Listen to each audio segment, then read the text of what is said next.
Hi there. Welcome to His Sound Guide, the podcast where I'll be peeking behind the curtains of the wonderful world of music.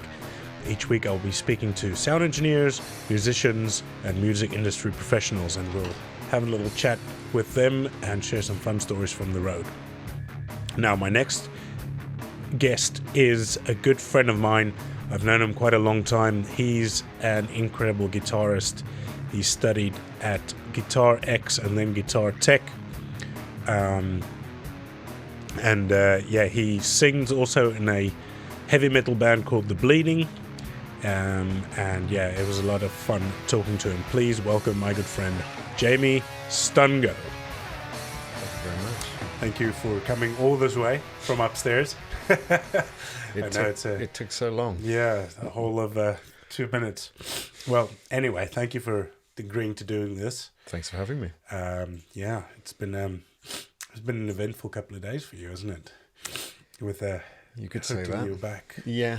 So what happened was I was doing a gig on the 23rd, and being the idiot that I am, the kind of gung-ho, still thinking that I'm 20, I carried some pretty heavy PA speakers. You know how when you walk with a really heavy PA speaker with it out in front of you, it kind of swings from side to side as you walk? Yeah. Now, I should have known better than to do that, really, but I didn't. And you were just strutting. I was like, I got this, and they're not that heavy. And maybe there was a little bit of machismo in there. I was like, I can do this. Yeah, sure, no problem. I don't need help. It's usually the small things that hurt you the most. Yeah, well, something about that turning motion as I was moving just misaligned my spine, and the whole thing just went. In fact, I could even share the photo. Yeah, well, I'll definitely put it on there. It's not a good photo. So yeah, I was in so much pain in Christmas. I was just dying, and at least the doctors gave you some good drugs. Well, that wasn't from the doctor. Oh, great! That was my illicit supply. But yes, there was some cocodamol and some morphine and all kinds of good stuff. And I went to see the acupuncturist today, as I was saying to you, and he stuck a needle right up my nose, basically between my top lip and my nose, stuck it in there all the way, kept pushing it in and wiggling it around until you're just screaming. Oh my Lord. And it's not the pain from the needle going in, it's just once he hits the nerve. Once he hits the nerve or whatever it is, then your whole body just, it's not a good feeling. No, I know that pain, not that exact pain, but I remember when I first practice, matric year, so grade 12, senior year, first rugby practice, I was hooker, right? So I've got two huge props next to me, big guys, right? I mean, in South Africa, I'm a small guy, right? I had these two huge props, really strong guys. And first scrum, this was like the very first thing that we did. My prop steps on my right toe, on the big toe, with the stud of the tog. Oh God! And it basically it tore the nail off, and it kind of like pushed it back in. It was very bad. Okay, so I got through the practice all week, hop along. At sort of like 50% of my potential. And we had a game that Saturday, right? First game. And before the game, I'm like, well, let's go get a shot to kill the pain so I can get through the game. I think it was a cortisone shot or something like that. And so as the doctor starts pushing this needle full of drugs into my toe, and he gets all these pressure points, and it was, I mean, I bent his bed, the those little concertina things that makes it go up and down. That was, he had to get a new bed. It was just excruciating. And the worst part about all of this was the 5-minute drive from the doctor's office to the rugby field, where I was just in time to start warming up to go do this game. In that time, all the painkillers had worn off, and now my toe was just on fire. My whole foot was on fire because all these nerve endings had been opened up, and then it was on top of the pain of the nail that wasn't there anymore. it was it was a challenge. But as soon as I ran on the field, I think adrenaline just kicked in, and it was all over. But I understand those pressure, not the pressure points, the nerve endings. Once they get in there, it is really, it's not pleasant. I'm not sure But that it is. I mean, the looking same at thing. you now, no, it's probably not the same thing. But I'm saying, like, him hitting those nerve points, those They nerve call them endings. meridians for some reason, but It's- is yeah. it the same? I'm not sure. I don't know enough about Well, it. I mean, it's probably it's it's a point, or it's where the nerves Yeah, cross each other, isn't it? yeah. I mean, there's acupressure points, aren't there? Hmm. Acupressure points, nerve endings, meridians. It's all above me, I'm afraid. Yeah, but it's not a pleasant. But I can see you're standing straight now. So, I'm standing straight, but the spine is still bent, and that's why I'm standing up. In case anybody's wondering, yeah, it's because sitting down is not a good idea. Well, you just like looking down on me. Yeah. You do it. You do Oh, it for me. let's not make it about that. I'm certainly not going to stand in straddle. You're not going to stand here taking it. I don't have to stand here and take this. I must have laughed. Must have laughed too No much more pain. laughing. Right, we're serious from now on. Anyway, so through all of that, thank you for being here. How I normally start is because it's not just a podcast for sound engineers. The idea came from that, but it's also musicians and industry professionals. So I like to incorporate the whole thing. And I've got a couple more people lined up, which are in the industry, but not necessarily to do with sound. So I'll bring them up in a bit. But since you are a musician, I would like to know how you got into being a musician and a guitarist. Where did it start for you? Okay. Well, I was very fortunate when I was at prep school, which is, I guess, 7 through 13, 12 or 13. I went to a really excellent school where they had an incredible musical director, a guy called Vincent Shaw. The school was Lockers Park. It's a boarding school in Hemel Hempstead. And Vincent, he's one of these guys who's horrendously overqualified for the job that he's doing. You kind of think, like, what are you doing here? You could be X, Y, Z. He's obviously found his passion, and he loves doing it. He was a choir master, and I sang in the choir. And I guess he must have auditioned people for the choir, because it was quite a big school, and the choir was only about, I don't know, 20 or 30 of us or something. Okay. So he must have seen something there. I had piano lessons when I was a kid, and there's a funny story about that one. I had piano lessons, and I liked them so much that I locked myself in the upstairs bathroom and threw the key down the plug hole. And when the music teacher arrived, this piano teacher, she was just dreadful. When the teacher arrived, my mum was carrying me out of the window on a massive ladder. Now, I have said to my mum since then, was that not kind of alarm bells ringing? Maybe we should try a different teacher. Maybe this isn't working. Maybe she's not Right. working. Yeah. And we continued with her. And bless her, I actually spoke to her recently, and I think she was it wasn't that she was a bad teacher. It was just that she and I didn't gel. And that There wasn't the chemistry there. there wasn't the chemistry there. And I think that's a big part. And because I've been teaching music for such a long time now, I know that there are some students with whom I don't gel. And it's a bit awkward, because you kind of want to say to the parents, no, find someone else. And sometimes you're in a position to do that. And sometimes financially, you're not in a position to do that. You need the work. So, but really, I think it all got started. I played classical guitar as well. I had classical guitar lessons. And as I was saying, at the school where I was at, we had a huge music department. We all had to play violin. It was compulsory. Okay. And we all had to play recorder.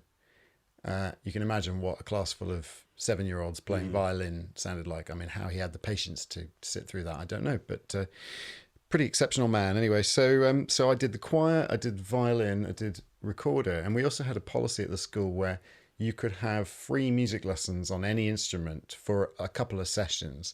So I tried drums. I tried pretty much all the wind instruments. I went through almost everything that they had. and nothing really gelled except the guitar, which is what I ended up studying for a while. Wasn't particularly motivated by classical guitar. Wasn't really that into electric guitar either. My friend at school was really into the guitars, a kid called Rudy, and he got an electric guitar for his 13th birthday. I wasn't that bothered about it, but we were both really into Extreme, which was like the band of the 80s, you know, Extreme, More Than Words, Wholehearted, Decadent Dance, all those, and so many great tunes on that album, Pornograffiti. We were both really into that, and that's the first album that I can remember hearing that suddenly was like being bitch slapped around the side of the head and going, you need to pay attention to this, because this is doing something to your brain that nothing else ever has. I liked music, I liked classical music, I liked all kinds of stuff, but that album was the one that was like, was that with Paul Gilbert? No, he wasn't. Nuno Betancourt. Right, yeah, well, another absolute legend. Oh, he's just stunning. I mean, he started as a drummer, actually. And right. I wish I'd kept on with the drums. Wish I had more talent. I wish I'd kept up with the drums or the piano, because when you see a guy like Nuno, and he's a brilliant drummer, he's an amazing pianist, and he's a great singer and guitar player, you realise when you listen to his guitar solos how much of it is all of that other stuff coming through. It's no good just being a guitar player. You have to have that musical percussive elements and all those. Exactly. He's very rhythmic in the way he plays, and you know, he understands harmony and all that stuff. And I think for him, it was never really that much of a challenge. I think it all came quite naturally to him. And for a lot of world-class musicians, that's how it is. It's just all very natural. He had a musical family. Everyone played something. And yeah. It's like walking. Yeah, and I think I spent a long time believing that I could achieve that kind of level of musicianship. And when you've tried for about 20 years to do that, and you've realised that you're still falling quite far short, you realise just how talented these people are. Yeah. I mean, they really are next level kind of guys. And that's not to say that I haven't become a good musician as a result of putting all that work in. I have, but you know, I think there are limits to how far you can push that. Yeah. So there goes the 10,000 hours theory, right? Guitar is such and music in general is such a huge thing. You could spend 10,000 hours on multiple disciplines, couldn't you? 10,000 hours on the drums, 10,000 on the keys, 10,000 on the guitar. But if you've got the right temperament for it, the right musical ear, the right genetics, maybe, the right influences, then perhaps you don't need to do 10,000. Perhaps you only need to do 6,000 or 2,000. 100%. I believe that, you know, some people, myself as well, when I was younger, I was super, super into the guitar. And it was, for me, I mean, where it started was Angus Young. You know, he was God. And I just wanted to play rock and roll guitar. And then moved to London and met my my best friend JP, and we were playing a lot together. And he is an incredible musician as well. Just he's one of those that's got the talent, right? He's just plays piano like it's his primary instrument, piano. Okay. But he picked up the guitar. I remember I gave him a couple of pointers in the beginning when I just moved to London. And he'd gone back to South Africa, and then he came back, and we were playing together, and he just blew me out of the water. And, you know, we'd kind of put in the same sort of amount of time, but he'd started maybe 2 years after I'd started. And by that time, he'd just progressed. And he had this work regimen and everything, and it was just, yeah, you know, some of these people, they can just take it and run with it. And then there's the rest of us who work really hard to get there. And sometimes we make it and sometimes we don't. But it's, you know, there's nothing bad about putting the time in, you know, and making the effort and, you know, trying to achieve something. And like you said, I mean, in my opinion, you're quite an accomplished musician. You know, I think you're a fantastic guitarist, like incredible, you know, and you know, you're a great singer. You've got gigs going on, and you're a growler. You know, it's true. Yeah, and you do that very well as well. You know, thank you. So you know, I suppose it's a matter of perspective, you know. It definitely is, and you're no slouch yourself, you know, with the guitar playing and the riff writing. If you'd chosen to pursue that instead of focusing on the sound engineering, I've no doubt that you would have made an excellent professional guitar player. Well, maybe. Yeah, I don't know, you know, but I very quickly seen, to kind of come back to my story about JP, I'd very quickly seen that the amount of work that I would have to put in was going to be double or even triple the amount than those around me. And unfortunately, I think where it kind of came in is where I started mixing with a lot of musicians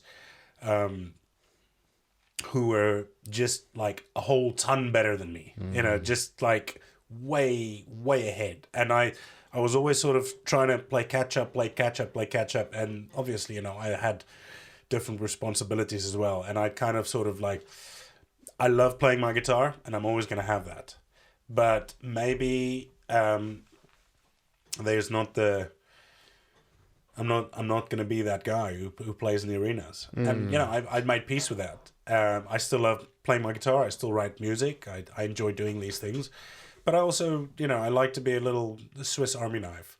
You know, I'm not the best knife out there, but I get the job done. But then I've also got some other tools in my pocket that I do well. Not saying I'm mastering any of it, but well, hearing you say that makes me want to go off on a massive sidetrack. But perhaps you've got an agenda. No, I don't at all. Well, no, this is just a chat, man. Okay. We're just having a. Well, this is a conversation that a good friend of mine and I often have. And I'll plug him on the show too. It's Paul. It's Paul, yeah. My good friend Paul Sant, who I met when I was at the Guitar Institute. Paul is an absolutely astounding musician of all disciplines, bass, guitar, classical guitar. You know, he's just one of those next level guys. But we often talk to each other and have discussions about the merits of single player game versus multiplayer in a funny kind of, I've never thought of putting it that way, but it's should you be one dimensional? Should you pursue a discipline, with everything. choose a genre and just go for it? Because that tends to be, in the society that we've got right now and the way the world's gone with globalization and YouTube and X Factor and all of that other nonsense. Nonsense. It's not all nonsense, just the X Factor bit. That's what gets attention these days. Somebody doing one thing incredibly well. And I've never done that. I've tried to do lots of different things. And I, like yourself, I've kind of ended up being jack of all trades. And I get a bit depressed about my musical ability sometimes. And people, when I have this chat with Paul, he's like, oh yeah, but you can do this, this and this. You know, you could sit down with the classical and play a bit of classical guitar. You could sit down with the jazz guitar and you know, you can make the changes with jazz tunes. You can play the heavy metal stuff. You know, you can do all the crazy tapping and the whatever economy picking and all the rest of it. And I can, but that doesn't seem to reward a musician in today's climate, I suppose. Well, yes, I agree with you 100%. I think what you're doing is better. I mean, from my personal point of view, I tend to kind of maybe get bored with something if I do it too often. And I like to mix it up. But for me personally, I mean, this is, again, I'm just speaking from my point of view. The reward that I want is, I guess, very selfish, because it's for me personally. You know, I'm, like I said, I don't have any delusions of grandeur. I don't want to go and play the fucking stadiums. You understand? I like to have a jam, and be able to do these sorts of things. And for me, the reward is so much better because I get the self-fulfillment. You know, just the knowing that I can do something. And if you pursue that one thing relentlessly, you know, when is enough?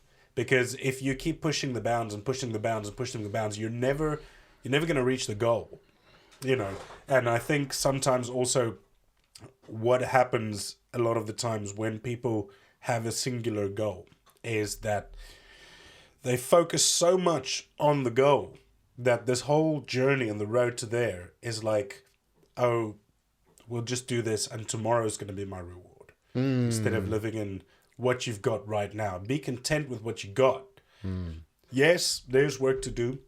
I get it. And it's going to be done. I'm not going to sit on my laurels and fucking do nothing. But be content with what you've got and what you've achieved. When you can sit back and like, oh, actually, I am better now than I was a year ago at this. I am better now at this than I was a week ago or whatever. You know, it's just, I don't know. I mean... Well, I feel like that's a sign of maturity as a person to know that what you're striving to attain is ultimately unattainable, no matter how much you may feel that you're making progress or, you know, you're getting better.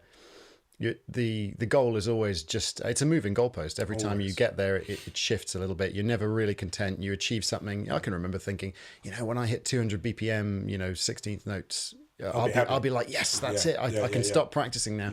I hit 200. I'm still not happy. You know, I'd like to get faster. And the thing is that, you know, fast doesn't equal good. So even if you, I mean, I think that was something that I was really obsessed with for a long time, was being able to play really, really fast. Then I could, and I realized that it sounded terrible and there was no point. And what it was really all about was note choice and all the rest of it. And it's just this illusory feeling of, you know, am I going to get there? Am I ever going to get there? And like you said, the breeds mature anxiety as well. Of course. Breeds, and also loads of self-doubt. You know, especially if you put that amount of pressure on yourself, you're always going to be, and especially, I mean, musicians are tend to be sensitive, you know. So, you know, we're going to not, you know, we're going to be a little bit more prone to putting that pressure and taking things a little bit harder than it should be. If you don't achieve that goal, then you're going to be double as hard on yourself and tell yourself off and not sleep that night. And you know, it does happen. And I think when you kind of excuse me, when you start letting go of that a little bit, and appreciate what it is that you have actually achieved, you get a bigger sense of fulfillment, and you can use that as fuel, you know, to stoke the fire to go forward. But if you're always in doubt and you're always naysaying yourself and you're always like, oh, why haven't I gotten there? Why haven't you, you're like, bad me, why haven't you gotten there? Then that is a negative thing. And, you know, I think there's enough negative things around us for us not to have to do that to ourselves as well. So I agree. if we can maybe focus a little bit on the good that we've achieved, then maybe, you know, we'll live a little bit. Well, I think both of those things drive the progress forward. There's the neuroticism, or just neurotic behavior in general, that kind of leads you to practice more because you're feeling like you're less than and you need to practice in order to, you know, to feel worthy. And then there's the genuine love of music that propels people. And when you look at the top level guys, it's always the love of music. It's never about the neurotic, you know. 100%. It's the thing that they had in them. Like, I read this article where Gary Moore, this guy he never put his guitar down. Like, never. He had, even walking off the tour bus onto stage or whatever, a guy had to run after him to plug his guitar in as he was walking on the stage. It was just, he wouldn't put it down. Same with Jimi Hendrix. He just wouldn't put his guitar down, you know, unless there was something that demanded his attention, like, you know, recording or signing something, or, you know. But the other times they were always, and it wasn't, I don't think for them, like, oh, I have to get this done. I think if you can channel that sort of, as you say, the neuroticism, if you can channel that in a positive way, you know, then I think the love of music will shine through a little bit more, and it gives you that positive reinforcement, if you will, you know. And I think that that's something that, you know, we could all probably work on a little bit. It's interesting that they carry the guitars around and play them all the time. I personally don't do that. I kind of pick it up and put it down. But inspiration can strike at any time, I suppose. So maybe can. they're It just can. waiting for that magic moment. I think, yeah. I mean, and also the thing is, when they got to that point, they were allowed to be able to do that, right? That is what they did. This was their life, and they didn't have to worry about anything else. True. Right? People like us, we've got not quite jobs so to simple. do. Yeah. We got to get to and from work. We don't have people driving us around. We don't have tour bus. We don't have somebody wiping our ass. You know what I mean? We've got adult things to do. You know, we got to Right. fucking get on with life. So Yeah. there isn't that possibility. You can maybe when you're at home. I know I hear you play quite a lot. You know, but I mean I wasn't talking about this. I don't even really feel that it's a positive thing, because that just brings us back around to the pursuing of that one thing. I was going to say. And for me, I mean, I would just start hating the thing that I love. But that's me, you know, and I think we're all different. But I honestly think having this singular thing is not always a positive. Personally, I think having different pursuits kind of I mentioned this in last week's podcast with Brian Reeves, fantastic guy. He heads up the AV department at the Design Museum, and they installed the it's Kubrick exhibition and all these sorts of things, where the I kind of lost my train of thought there. About the sort of singular vision. It's not. What was I talking about? Well, while you remember, I was just going to make a point about musicians being creatures of necessity, and I think that's what leads into the sort of jack of all trades business. Is you have to survive as a musician. And that's something that I think everybody is going to be familiar with who's tried to do this for any length of time. You get offered a gig, you just say yes. Yep. Whether you can do it, whether you think you can do it, you don't even think about it. You just say yes to begin with anyway. Yeah, and then you think about it later. Yeah. I mean, I can tell you that all of the gigs that have ever brought me any real sustenance and money and kind of continuity in my career, I have not been able to do them when I've said yes to them every time. And I've thought, oh crap, and then got the classical guitar out, started practicing it. Do you play classical guitar? Of course I do. Yes, I yeah. do. Oh yes, absolutely. You know, get the classical guitar out, start practicing your chops. You know, you've got to do whatever you've got to do, and that is why we end up being so diverse and not focusing. It's because we weren't given that talent to begin with. It wasn't clear that we had that one particular gift, so we just had to do what we had to do. Yeah, man. Yeah. Sorry, I just remembered there was this samurai, I think in the 15th century, who wrote this book about the art of being a swordsman, and but he was also a poet and a painter, and you gotta, if you have a fuller, more rounded experience as a person, you carry that art into everything that you do. Oh, yeah. You can transfer this here and there. So, but yeah, it's like you said, a lot of the times it's out of necessity, and out of sometimes putting yourself in a spot where you're like, oh shit, I gotta actually pull my socks up and get on with this, because I said yes to this. My name's writing on it, so let's get it done. To play devil's advocate, though, of course, you could say that perhaps it was saying yes to things that led you to not become that one-dimensional talent.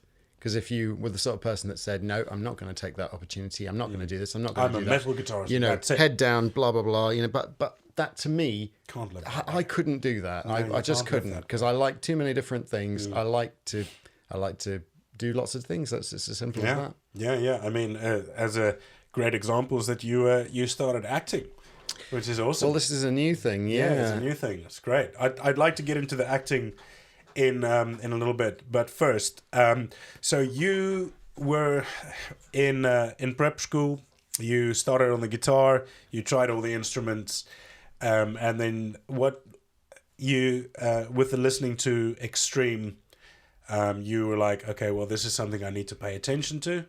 Come on, I've got to get there. That's a little bit better. Nope, there it goes again. Okay, and then you started practicing the guitar, and you played it all the way through high school, and that was it. What was the goal that you had then, that you'd set yourself, if you can remember? I can. I think I should specify that I was a deeply unhappy child, not from the age of 0 to kind of 7 or 8, but from about 9 to 16. I was at boarding school, which I really didn't enjoy. And I think boarding school works for a lot of people, but it didn't work for me. It was the wrong thing for me. So I was deeply unhappy. And at that time, the thing that I had that got me through it all was the guitar. My dad played the guitar and my mum played the piano. I should mention that. Right. I think my mum could have been a very good pianist. My dad's got sausage fingers, so he would have made a better bass player than a guitar player. But the music was always there. You mean like these things? Oh no, his are even fatter. I mean, his thumbs are like twice the size of mine. So it's just like, what do you do with that? You'd have to play a Les Paul or something. But anyway, I had that album that I loved so much, and then I seem to remember my sister. No, there was a guy in the room next to me. I won't drop his name. Anthony, it was his first name, and he's a lawyer now. Right. Anthony was living in the room next to me, and he was into Norwegian black metal. Right. Yeah. Church so burnings. I can't remember whether it was Emperor or something like that. He loved that stuff, and he could actually play some of the solos on the guitar, which to me was just like, what is this? And he had all of this cool stuff, and there was a shop near where I went to school that had this crazy old guy in it and had all the alchemy gothic stuff, all the pewter, all the pewter hip flasks and lighters and Zippos, and they had loads of music in there, and the guy was cool. It always smelled like patchouli incense when you went in there, and he always had a couple of really hot girls working behind the counter, so it was just like, this is so cool. Yeah, and he had the flags and the drapes. Is this what heaven looks like? So I used to go in there not really knowing anything about heavy metal, and I just liked the logos of bands like Metallica and Slayer and that sort of thing. So much time in the artwork. It's incredible. Well, absolutely, yeah. It was all really sort of occult symbolism and all that stuff, which I guess I was also interested in. And so I bought a load of stuff and hung all up in my room. And this kid, Anthony, came past my room. He knew I had a guitar and an amplifier. And he's like, what are you doing with all this stuff? You don't even know who these bands are, And he gave me a tape. And on the tape was, on the one side was Cathedral. I don't know if you remember them. It was Vampire Sun, I think. Vampire Sun. And on the second side of that was... At the Gate, Slaughter of the Soul. Gates. Yeah, great. Okay. They became They're still going, but the guy left to form... the two brothers, they're the Haunted. The Haunted, that's right. The guitar and bass players. Yes. But they still do At the Gates. Yes, they do. I saw them recently. They do both of them. Yeah. Because I still love my heavy metal. Oh, so. of course, man. Always going to love the metal. And I'm trying to think what was on the other side. On the other side of that tape... Oh, this is really trying to... I can only really remember that side. There was something on the other side too, but I remember those two tracks. And I had this crappy little practice amp, but it was good enough that it had a master volume and a regular volume. I didn't know how to use it. I had this Hohner kind of cheap Strat copy. Yes. And he plugged it. He's like, what are you doing? You don't know what you're doing. I'll show you what to do. And he plugged the guitar in and he turned the volume all the way to 10, and then he put the master on about 1 or 2, and he scooped out the mids and turned, because it had a 3-band EQ on it, and suddenly it was like, wow, that sounds amazing. And then I drove him absolutely mad for the rest of the term because I would be playing guitar at 6 a.m. He's like, "What are you doing?" Or what he should have been saying is, "Why did I do that?" Yeah, why did I do this to myself? Oh yeah. So after that, and he had a friend that he used to come and jam on bass, and he would play guitar. And there was just something about the sound of it all, and the sound of crunchy guitars that had a real. I mean, I heard somebody else say it to me. It's my fellow bandmate in The Bleeding, which is the band I sing for. Yes. Tassus said to me, once that sound has gone into your head, that crunchy guitar sound, Can't get it out. you can't get it out. No. It's like a drug. You have to have more, and it has to get more extreme. Well, I suppose if it resonates, we'll just start again. Where should we go from? Right, that was a bit of a fail. So we might have lost a little bit there. You were saying about Tasso saying once you get that sound in your head. Yes, once you get that sound in your head, it's very difficult to get rid of. And I kind of progressed from. I mean, my sister, the first CD I ever owned was Divine Intervention by Slayer. Right. And I was never really into Slayer. It was the one with the Slayer carved into somebody's arm on the front. Yes. And then I think after that it was Far Beyond Driven by Pantera. Oh, what an album! And Rust in Peace, of course, Megadeth. Oh yes. And I had some really great. That was a great time for music. White Zombie, I was really into them. Man, the '90s was just it was incredible. There were so many good bands. Yeah. And one of the things that I kind of almost makes me fucking depressed, about the state of the music world at the moment is there's no eye on longevity. There's nobody makes albums anymore, let me rephrase that. In the more popular culture of music in present day. Okay. Right. People don't make albums anymore. It's all EPs and singles. People release a 5-track EP and they're like, woo, I did some work. No, well, I didn't think so. And there's the instant fame and the this and the that. When, the bands that we listen to, it took them a while to get where they were. It was like, none of them started off with a first album that was, amazing right out of the blocks. Not some of them unusual did. If they did. Yeah. But I mean, if you think about Led Zeppelin as well, they progressed up until Led Zeppelin 3, 4, and then then they were like, okay, Metallica, same thing. They played forever. Kill 'Em All, I don't know how well Kill 'Em All did, but and then after that it was Master of Puppets, and that one started getting picked up and started getting, or was it? Yeah, it was Master of Puppets, then Ride the Lightning. Am I correct? Actually, Ride the Lightning was Ride first. the Lightning was first, and then Master of Puppets. That's right. But I think by Master of Puppets, they'd sort of gained their momentum and everything was kind of going. But they're a different band because they hit the ground running because they'd been playing for so long. By the time Kill 'Em All came out, it was just a momentum that just got swept up. But the whole point, my point, is that people don't want to put that work in. They don't. They everything has to be now. And if it doesn't happen now, then and maybe it's not meant for you or anything. Like people don't have the eye on the longevity. I think that's not in our genre. Or but in genre, pop, but you're right. Yeah. Most of, and then you get the one person, and then they get 9 out of 10 of the top 10. And you're like, well, this guy actually sucks. He's boring as fuck. And I don't think that it's really that good. I can name on, within a minute, 10 artists that are better than he is and that are nowhere. Well, music is subjective, of course. But it's very subjective. Stephen Wilson made a good point. Stephen Wilson, Porcupine Tree, and what's the other band that he was in?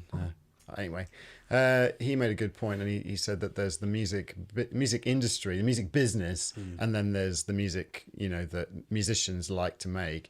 And one of them is, the entertainment business and the music business. He's in the music business. The entertainment business is, pop, and it's all commercially driven. It's all commercially driven. So why is it that there's no longevity, as you pointed out? Why is it that everything has to be a one-hit wonder or they're not interested? It's because they're looking to make money and by any means necessary, and they will invest in whatever they think is going to achieve that goal. If you don't make them money, then they just lose interest and try something else.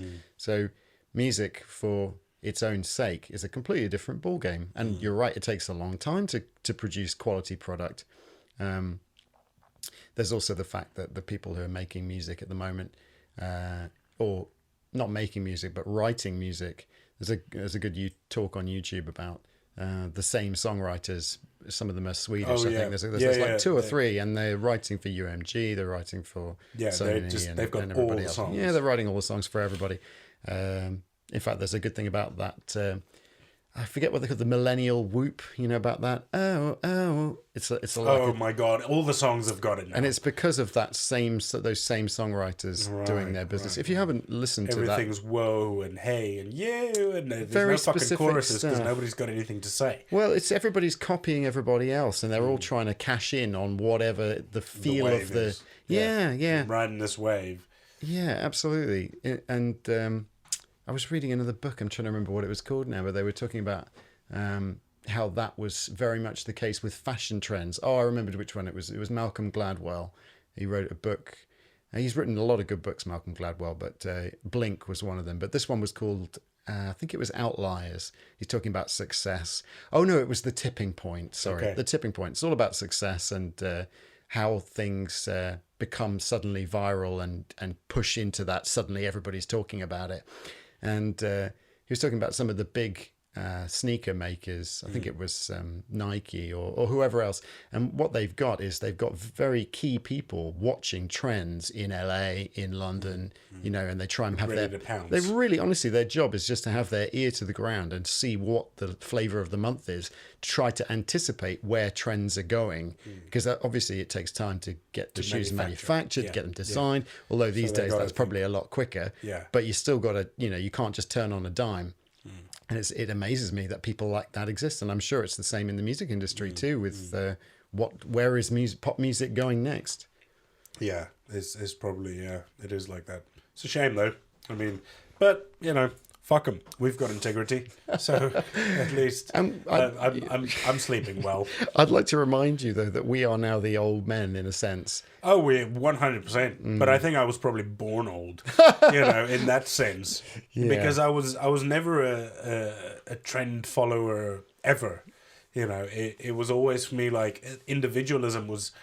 And individuality for me has always been one of the most important parts of being a human. That fucking 8 billion of us on this planet, and how much better is it to be you than to be just a copy of everything else out there, or not to have your own opinions, or not to have, just to like these fucking hipsters, man. They're just everywhere, and they just, come on, man. Yeah, I don't get it. Spoken as a non-hipster. Why put on a uniform, and why? I mean, maybe it's just got something with maybe they're insecure about themselves. Well, we put on a uniform too. We wear black t-shirts if we like heavy metal, for example, and for me, it's really not got to do anything. Yeah, I wear bands t-shirts and things like that, but I don't. I go. If I go to download, it's not like I'm gonna wear all my goth stuff or what. I'm not a goth, but you know what I mean. Like, there's a certain type of clothes that I like to wear, but also because I like to wear them, not because of, the music that I listen to or whatever. Black, most of the time I wear it for work because there is a uniform. But I think I understand where you're coming from. There is a certain type of person, and there always will be, and there always has been, who will jump on a trend for no reason other than the fact that they want to blend in with everyone else. Yeah. And that I have as much contempt for as you do. Yeah. No, I just, just jumping on, oh, this guy said that, so it's got to be true. It's like, okay, how about just for 2 seconds stop and think, is this really right? Is it right for you? It might be right, but it might not be right for you, and then, stop the preaching as well. Anyway, that being said, so you got through high school, you went into the shop. where there was all these lovely ladies, and you hung out there, and you got all into the artwork and the stuff like that, and you had a friend who you annoyed at 6 a.m. playing guitar. Yes, I think I drove him What mad. was the progression from there? Let's say when you finished high school, where did you go? What did you do? Well, there was one more event that was quite pivotal, I think, while I was still at secondary school, and it was a competition sort of like a singer-songwriter type deal, and you had to get up with your guitar and sing a song in front of about 200, 300 people. And my guitar teacher said, "Oh, you should do it. And I was sort of like, "Oh, okay, I'll give it a go." And so I chose a song, or a couple of songs I did. No, just the one. And was it something that you had to have written yourself, or could you? No, you could choose anything. Okay. And I chose Polly by Nirvana. And then I decided that I wasn't going to do it because I thought, no, this is too stressful. It's a lot of people. It's a big concert hall. I thought, no, I'm not going to do it. So I told my guitar teacher. She said, yeah, sure, okay. And then on the day of the concert, I arrived to watch it, and he said, I put your name on the list. You're first. Yeah. So he handed me the flyer, and there's the flyers there were only about 5 people playing, and I was the first one up, and I was like, what? You got to be kidding me. I can't do that. And he said, well, you're on the list now. And, I thought, and I think he did it intentionally because he knew it would be good for me. So I panicked, and because I hadn't learned the words.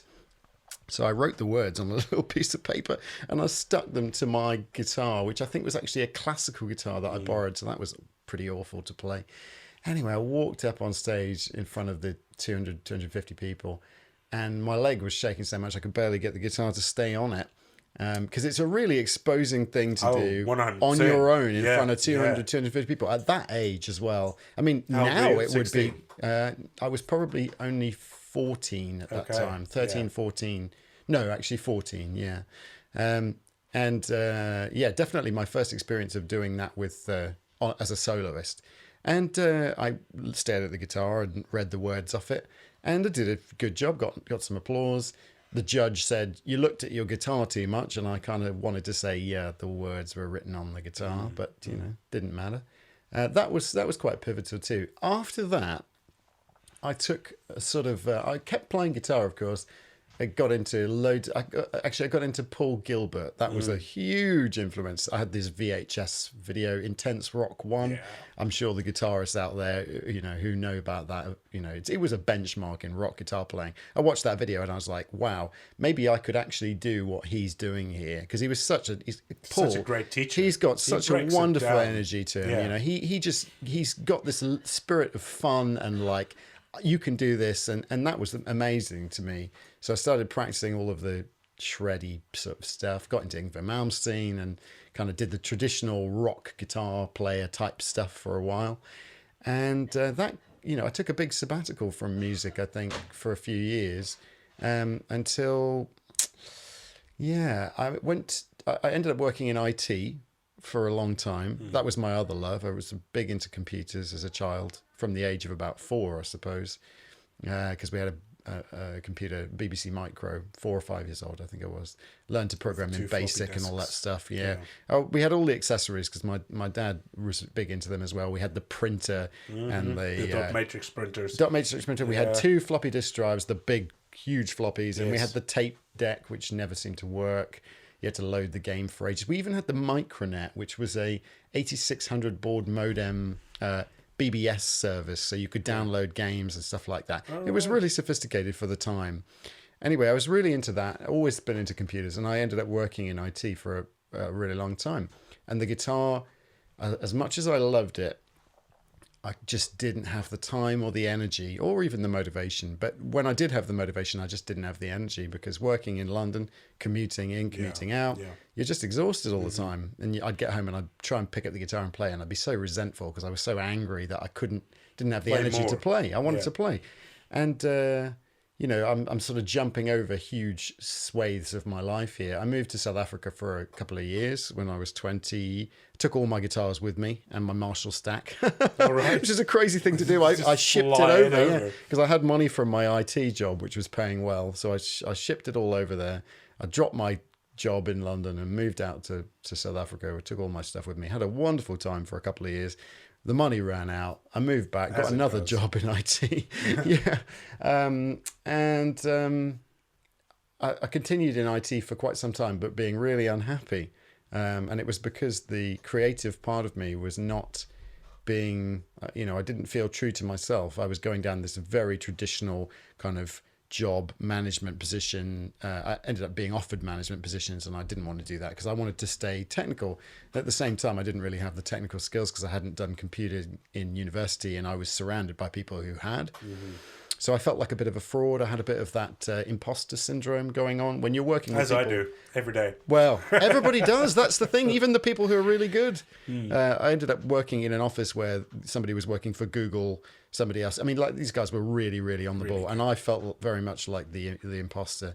And I was just really more interested in playing guitar. And I did a short course at the Guitar Institute, it was like a 10-week course or something. Different genre each week, and I remember, just having that feeling of this is where I need to be, this is what I love, this is what I need to do. So I saved up as much money as I could, and I put myself through 4 years of study. I went to the Guitar Institute, now called the Contemporary Music Performance, I think, Institute for Contemporary. The ICMP. Oh right, yeah. But at that time, it was just called the Guitar Institute. But they've split off into. No, hold on. That's Tech Music School. No, that's the one I'm talking about. Yeah. So they became Tech Music School, and then they became, because it was the Guitar Institute, right. and then they started incorporating the other instruments as well, and they became Tech Music School, and then they also had a production course, I think. They did. And then they got bought by BIM. That's which right. Used to be Brighton Institute of Modern Music, but then now British and Irish Modern Music Institute. Good grief! So I can't even keep track of all of the movements of these people. Yeah. So and then they also broke off into ACM, which is the Academy of Contemporary Music. Yeah, that's in Guildford, isn't it? Tech Music Schools split off into the two, as far as I'm aware, and that's ACM and BIM now. Oh right. That's when I met you when you'd finished. Yes, that's right. With Costa and. I think I still remember that day. You were having a barbecue. Yeah, I remember. And Costa Magdalenos made us walk down Boston Manor Road for some reason, and all the way around. And in the end, your house was closer to West Ealing. I remember we walked for like 45 minutes trying to get to this place. And he's like, "No, it's just here. It's just here." And then that's where we met, and it's all. I remember that very clearly. Yeah. yeah. That was a fun day. Right, you so you went and you studied for 4 years at which was then Guitar Tech. Well, it started off as the Guitar Institute. It was Guitar Institute for 1 year, and then the licensing to do with which parent university is your is sponsoring you through it. Yeah, exactly, the accreditation changed, and it sort of, they lost Thames Valley University, and that went to somebody else, I think. Anyway, I can't remember how it all transpired now. But it became Guitar X. So I did 1 year at the Guitar Institute, and then 3 years. 3 years, at Guitar X. And I really, really enjoyed the time there. I loved it. It was wonderful. I got to do guitar, which was what I always wanted to do. I can remember the feeling of the first week of being a fresher doing guitar. That feeling was just like someone had just lit up every part of me. I was so ecstatically overwhelmed by how I had changed my life.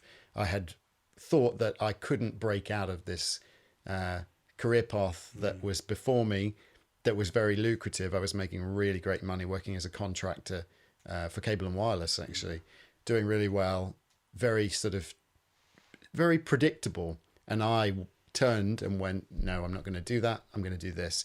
And when you take control of your life like that, I'm sure you've had moments in your life where you've done the same thing. It's so empowering. You feel like a god, because you are a god. You're the god of your own making. It gets you high. Yeah, absolutely. Gets you completely. Well, that's a different story.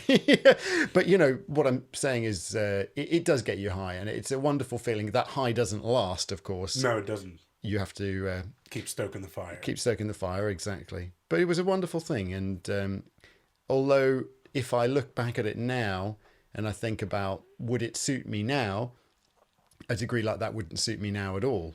But at the time, It was right for it you was then. the right thing for me. I mean, that's the only thing that we can do, right? We can't live for our future selves. We got to live for our now selves. Quite right. Otherwise, you got to do the. We're not living in tomorrow. We're living in now. We got to make the best of what we've got right in front of us, and also make peace with what we have and what we don't have.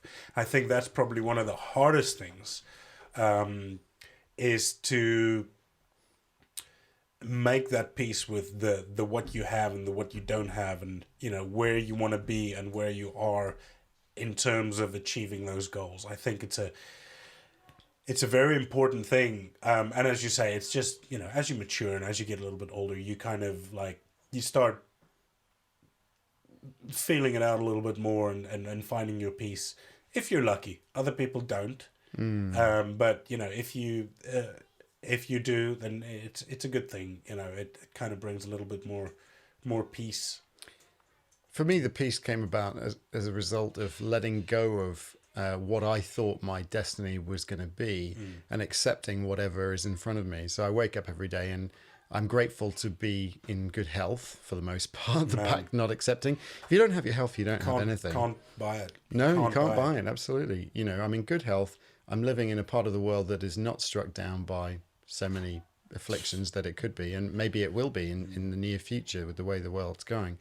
But as it stands, we are probably in the golden age of human existence. So I think so. I think things are getting better and better and better and better. If people can just stop fucking bickering over bullshit, small nonsense, which is really,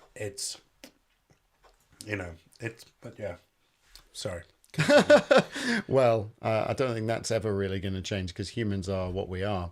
There's always going to be people who've suffered in their childhoods and suffer from trauma. And that trauma, and until we can have a society where no one suffers trauma in their first 7 years of life, or maybe first 9 years of life, we're always going to be in a position where there's going to be fighting and war and all the rest of it. So, but maybe we'll get there one day. It's not impossible. Yeah, hopefully. One of these days. Yeah. But yes, I feel these days very lucky, very privileged to be a musician. When I think about how many people despise what they do every day, and there's plenty of them, I feel very privileged. And every time I pick up the guitar, I remember that. I try to remember that when I pick it up. If you're having a day where the music doesn't really feel like it's happening that well, just put it all back in perspective and remember that is it's an honor to be a musician, and it's also, I feel, a service position because music is really about other people. It's about making people feel things through emotion. If you're a good musician, so it's just you're in service of the powers of the universe, I suppose. And sort of channeling through the guitar and hopefully making people feel better about their lives. Yeah, man. Yeah, 100%. I mean, I think for me as well, I've said this countless times. My profession as a sound engineer is also it's a service thing. Absolutely, 100%, because I'm there. Well, I suppose three parts I'm serving. My primary objective is to serve the band. Make sure they're happy on stage and off. I mean, I'm not talking about getting them hookers and blow for the fucking green room. I was going to say, how much is it for a hand job like this show? Well, maybe if you speak nicely to me, okay, we can speak afterwards. Bear that in mind. Yeah. But it's the sound that they're getting on stage and the sound that they perceive off stage and the reports that they get back and these sorts of things. That's my primary concern. Of course. Then the secondary concern is the people who come to see the music, right? Because that's kind of what the whole fucking thing is about. Oh, sure. People are there to perform for other people to enjoy. And then the third part, which is again a selfish part, is for me. Because I'm such a fan of music. It's always been a part of my life, here I've got the radio playing all the time. Oh, you love music. It's my life. Going to and from work, even with my bike, which I can't wait to ride again. I've got the speakers built into the helmet, and I listen to music or podcasts. But it's such a big part of me, and I want to do the best job that I can do out of integrity and out of, I suppose, I always see every gig as an audition for my job. Well, you never know who's going to be there, for one thing. Yeah, I mean, but more in terms of, there's the saying that you're only as good as your last gig and these sorts of things. And I take that on board. And even though, fortunately for me, I've had a good track record that's spanned over some time. I'm not a newbie in the business. Not at all. But obviously I'm not as seasoned as others. Mm-hmm. And I should never ever rest on my laurels and say, "Oh right, I'm there now." I'm good, I'm secure, because I'm a freelance engineer. You understand? So there's no guarantee, there's no contract. There's just, sorry, we're not going to call you anymore. So if I want to keep doing this thing that I'm doing, I got to obviously. I think it's about more than that for you, though. It's about personal satisfaction. You want to do the best job that you can. 100%. You 100%. Wouldn't be able to live with yourself if you hadn't. No, I don't. And in fact, when I make mistakes, it haunts me for days. It really does. That sounds like me with the guitar. Especially if it's something stupid. If I'm like, really? Yeah. Really? That's what you did? You know that this is not what to do, and you did it anyway. It will honestly, it will keep me up at nights. But then obviously, I think there's the struggle to let go of these things. Yes. I'd like to get into when you studied, when you did a degree, right? I did. Yeah. And a diploma as well. Right, a degree and a diploma. Diploma first, degree diploma afterwards. with Guitar Institute, and then with Guitar X you did the degree. That's correct. Right. Did you ever have an eye on teaching back then? Was that ever part of the plan, or is it something that you kind of fell into? Yes, And I did also, have. do you enjoy it? Oh well, I did have an eye on teaching, but I guess I thought in my naivety that I would perhaps end up teaching at the institute or somewhere similar. Okay. And retrospectively looking back, I remember I knew all of the teachers, and at the time I thought, I wonder why this isn't, possibility. There were a lot of reasons why it wasn't a possibility. Obviously, there were a lot of guitar players who were better than I was, for one thing. But more to the point, even if I had been the best guitar player at the place, I really don't feel that my personality would have fit particularly well with that crowd of teachers. Not to say it couldn't have happened, but I'm just using my kind of intuition here. I'm not sure I would have been the best fit. So that didn't happen.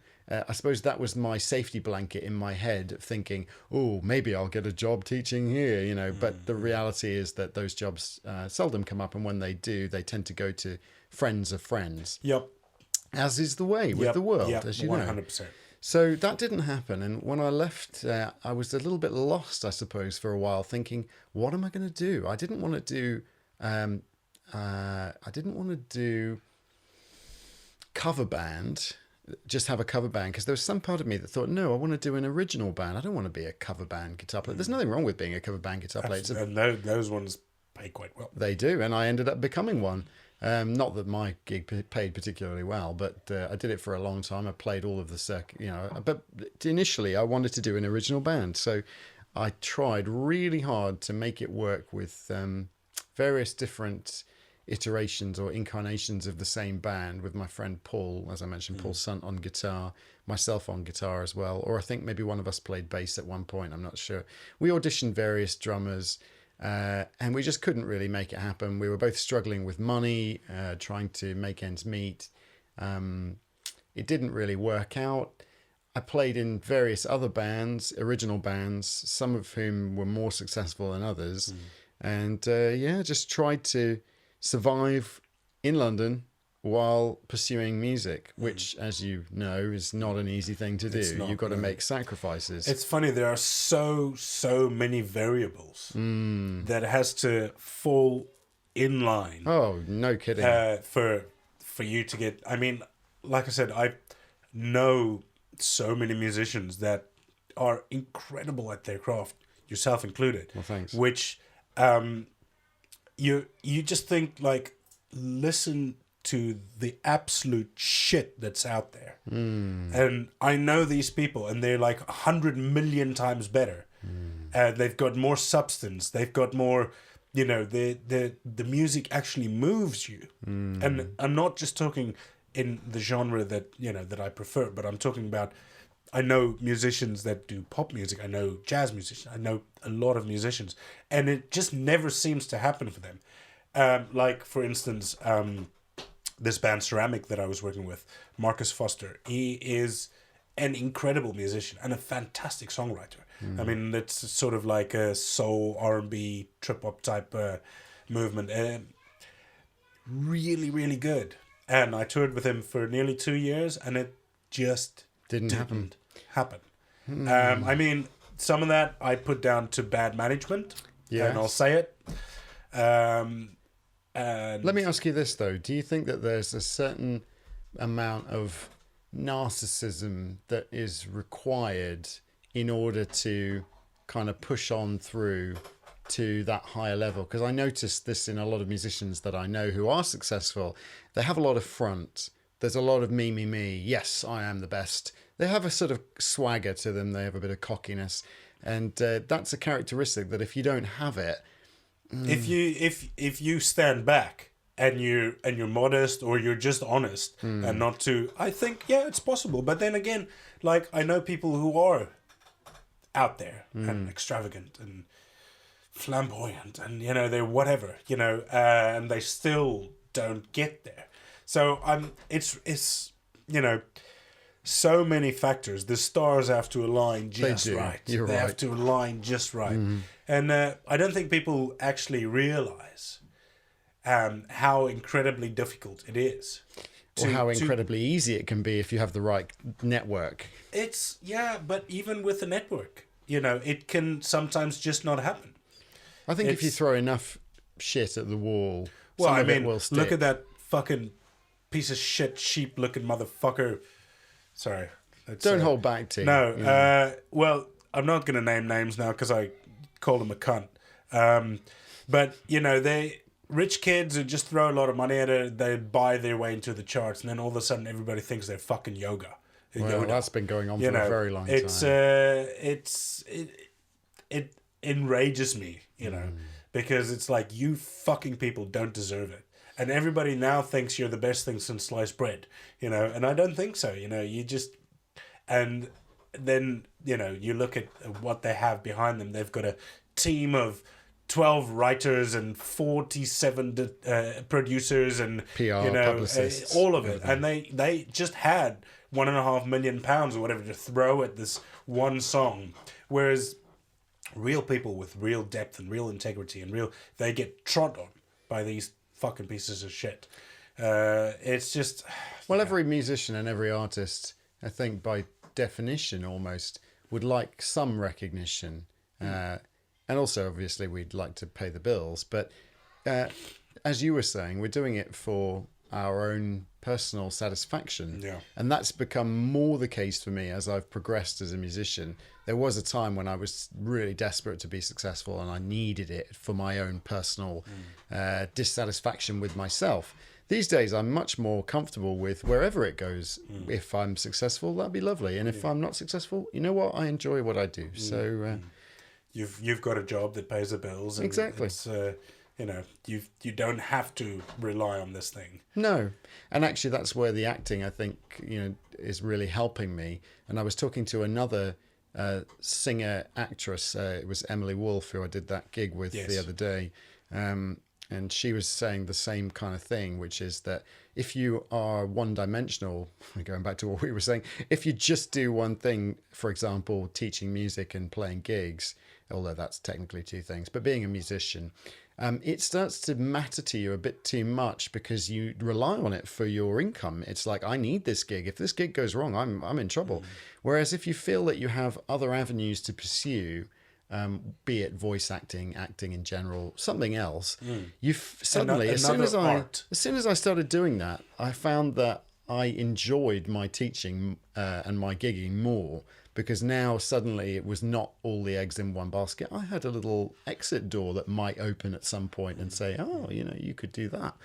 So I think being a well-rounded individual is really important in no matter what you do, and we should all have hobbies.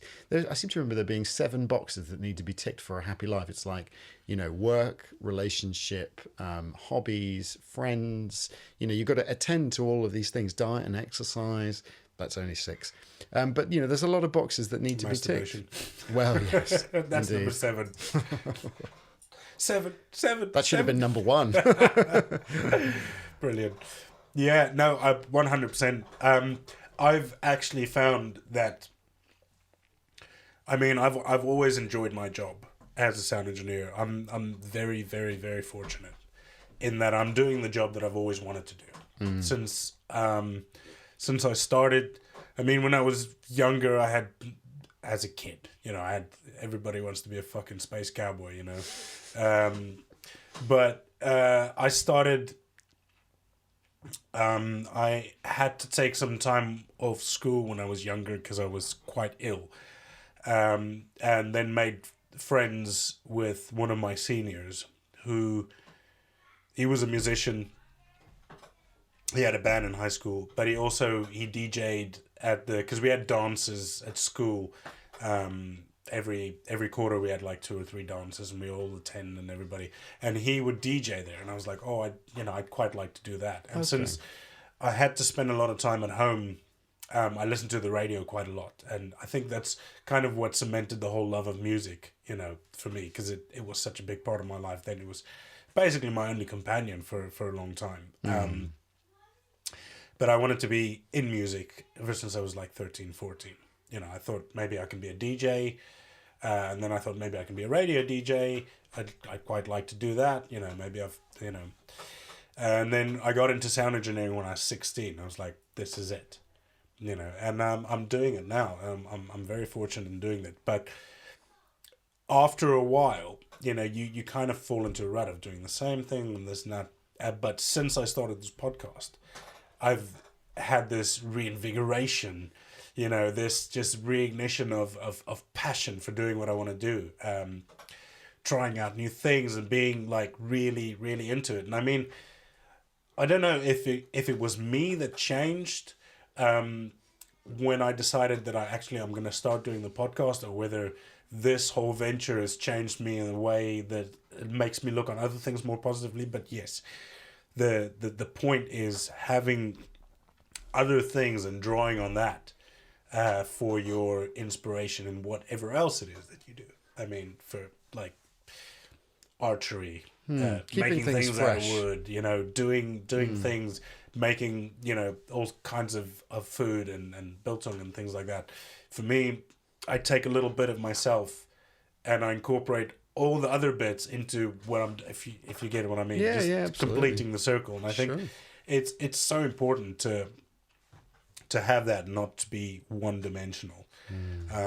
So yeah, tell us a little bit about the acting. You're studying now. You're taking a course. Yes, it's. But you've also been in a few short films and a few major films. Yes, nature films. We'll talk about major films. Oh, major films. No, not nature. No. The porn is your I thought you were going to business, say the nature films. Yeah. We'll talk about that one another time. That's going to be on podcast number 2. That's right. So yeah, I got started on that one. I got started on that one as a movie extra, which is the way a lot of actors get started, and did quite a lot of films. I'm not sure I'm actually allowed to say the names of these films. Then don't.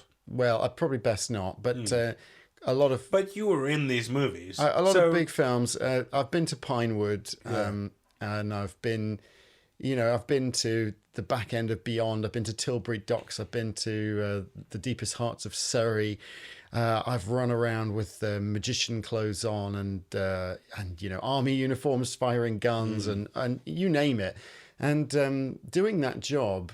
so exciting. It's exciting, it's interesting, it's new, and it's also really hard physically. It's a hard physical day's work.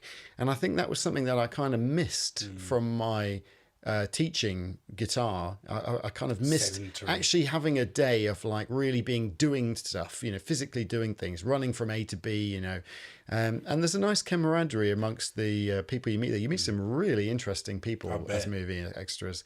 And I got chatting to a guy who was actually a videographer, and we were sitting in Soho in Pizza Express, which was quite nice. We sat at the Pizza Express while the film was being shot, and we were being paid to do so. So it was nice. Had the smell of pizza and music in the background, and we just got chatting about acting. And he'd been to acting school in LA, to quite a prestigious acting school, and he was the second person that recommended an acting school in London to me.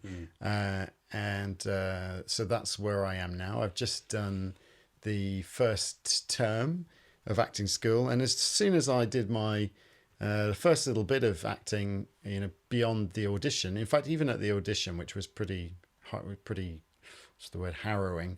But yeah, the first bit of acting I did, I just suddenly had this absolutely, like a revelation that this was another creative pursuit. It's a new path that's opened up. That suited me incredibly well. I found that I was good at it.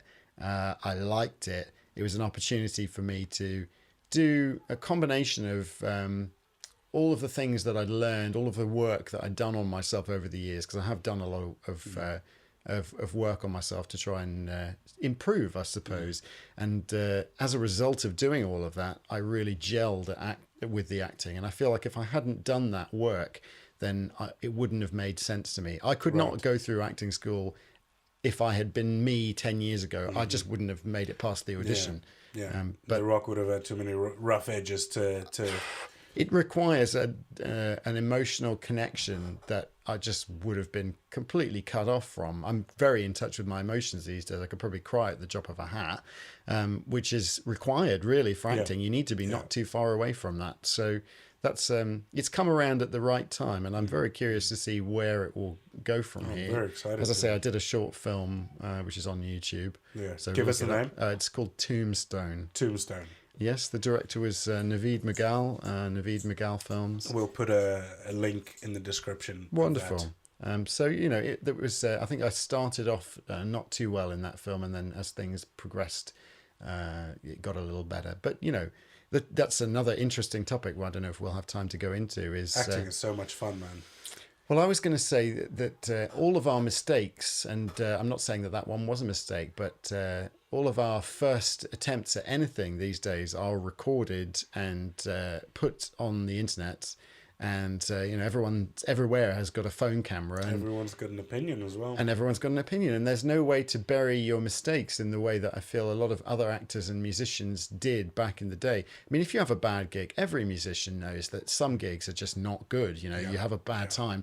And there's someone there, filming it or, and recording everything you did. And sometimes I think we'd like to make that go away, but we can't anymore. That's a separate conversation. I know a guy, so... Yeah. Just let me know. We can make it go.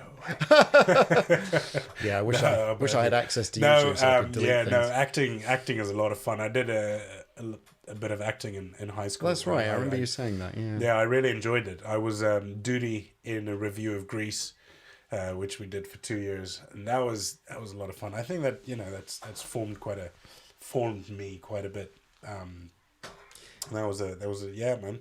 Acting is great. So how much longer have you got on your course before you... Well, it's a sort of a modular type of thing. So people step in and step out after one term. I'm sure some people will be dropping out after a term because it's not for them. I suspect that I will do a year because that feels like a good amount of time. I'm also doing the 3-day course as opposed to the 2-day. The name of the school I'm studying at is called Identity. Right. So, yes, they have a 3-day course and a 2-day course, and I'm doing the 3-day, which is a bit more of a bit more demanding with your time, but I feel that I've learned a lot in my 3rd day. So I'm going to pursue it until I can't anymore. And obviously, term fees are expensive. That they are. And you've got to survive. So we'll see what happens. It's like put a pin in it. We'll see. No, that's great, man. Yeah, and as you said, pursue it until you can't anymore. I think it's a good philosophy.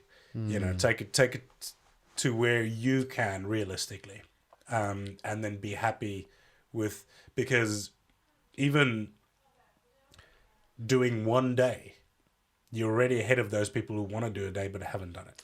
Absolutely. You know, and having done a term, you're already miles ahead of those that wanted to do it but haven't done it. So I think, you know, I'm just bringing this around to being more content with yourself, and realizing that maybe you haven't achieved your goals yet, right? But you've already achieved more than others have. Not saying you have to compare yourself to others, but because we do that out of habit, we're like, oh, but that guy did this and that guy did that. Yes, he did, but he had different opportunities. He had a different life. He had a different, you know, he or she or them or theirs or whatever the fuck you want. Everybody has had a different path and different opportunities and different obstacles. Oh, yeah. In their way. You know, they can be people who are hugely talented but are wrought with other kind of, you know, health issues. So true. And whatever else it is that that stands in your way, or that helps you along, or blows you onto a different track, or whatever it is. And I think, you know, if we all just kind of get to the point where we're like, right, I did my whole goal was always, when I finally get to the end and I look back, it's like, did I do the best that I could do with my time? Not that anybody else could have done, or that I could have done under different circumstances, because this is the way the fucking cookie crumbled. This is the hand that I got dealt. Did I do the best with what I had? Did I? Great. Good. See you next time. Our pathways through life are as individual as we are. One path would not suit, one person's path will not suit another's. No. So that's an interesting one. And it's also how I get with, I'm super into quantum theory and quantum physics, and, you know, the possibility of parallel universes. And it's something that just like blows my mind every day. How a decision could affect you, but also affect others. And obviously we don't think about it on a global scale, or, you know, sometimes we do. But yeah, it's just how life kind of works. And if that guy didn't trip, you know, and stop the car, then his car wouldn't have hit my car, and I wouldn't have had to walk to work. So, yes. you know, this kind of thing. You could take it further than that. You could take it to the point of thought, because every thought that you have affects every other thought. And how in control of our thoughts are we anyway? I think we have some measure of control over them.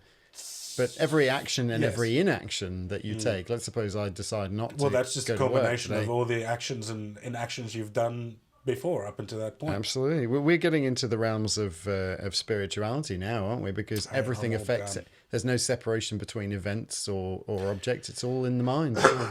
Thoughts and feelings. And well, there's the 3 steps to creation, isn't there? It's the thought, the word, and the deed.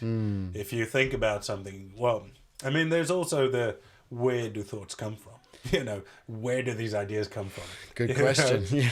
It's From like the ether in Empire Records. Have you ever seen that movie? It's like back in the day, and it's like the guy fucked up majorly. He lost all the money that the guy was going to buy the record store with, and he goes to the guy whose money is lost, and he's like, "Oh, I think it's going to be okay."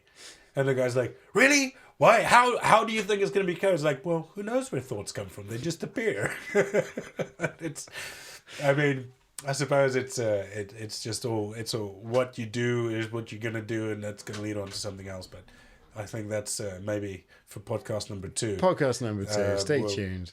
Yeah, I think we could probably wrap it up. Yeah, absolutely. Well, thank you so much for having me. I appreciate you coming down and no, it's been fun. You know, being such an upstanding citizen. More about that one in podcast number 2. Absolutely. Well, thank you very much, and see you soon. See you soon. Right. Well, there you have it, folks. I'm hoping that you enjoyed that as much as I have. It was a lot of fun talking to Jamie, and hopefully we'll get him back. Please check out his band, The Bleeding. And I'll be posting links to social media so you can get in touch with Jamie. As always, I'll be posting links to my social media. You can get in touch with me if you want. I've also started a Patreon page, so if you like what you hear and you want to donate and help out, it's patreon.com/HeySoundGuy, and you can help out there. As always, if you like what you see, like, subscribe, share, get the word out there. Thank you very much. Until next time.